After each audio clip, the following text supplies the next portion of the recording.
Warren, looking back at last Saturday's races, from an Australian Cup perspective, what did you make of Lariston's run? Look, I thought he was good in a race that's well below weight for age standard. I think he'd need to improve significantly to test the likes of Zipping, Precedence, etc. at weight for age in the Australian Cup. I doubt that we saw the Australian Cup winner here last weekend. What sort of Australia Cup do you think it'll be on Saturday?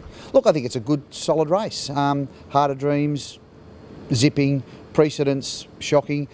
They're good, but probably better known outside of Zipping as handicap horses, but they're good, solid horses, particularly when they get to 2,000 metres and beyond. And it'll be a really good Australian Cup. There's a bit of depth. I mean, the market's still saying each way odds the field, basically, I think, or Heart of Dreams may have firmed up after his win in the St George, but I still think it's a good, solid version of the Australian Cup. And I think probably on what we've seen and the way Zipping was going last campaign, we haven't seen him work. We don't see him work here at Flemington as we used to when Lloyd Williams had a stable here, but just on his form and the way he's going, I think he's a deserved favourite. We've just had track gallops here on the course proper. What caught your eye this morning? A couple of horses really caught my eye in the way they worked this morning. A grey filly of Danny O'Brien's Frenetica I thought worked really well. She's going to the CUNY Stakes.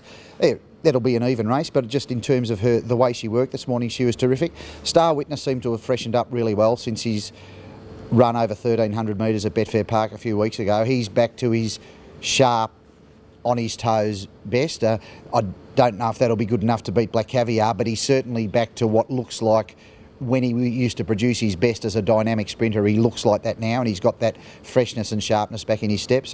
Star Witness I thought worked really well. Interesting horse worked in the reverse direction, absolutely awesome. A horse of Mike Moroney's that's going to go to Sydney for the Randwick Guineas at Warwick Farm on Saturday. He was unlucky behind Bull Bars here a few weeks ago in a lead up to the Guineas, and then didn't get a run in the Guineas, the Australian Guineas that is, last Saturday here. He goes up there and he could be a bit of a wildcat. I think he's a really nice horse. He'll be suited getting up to a mile, and he worked well in the Sydney direction here this morning.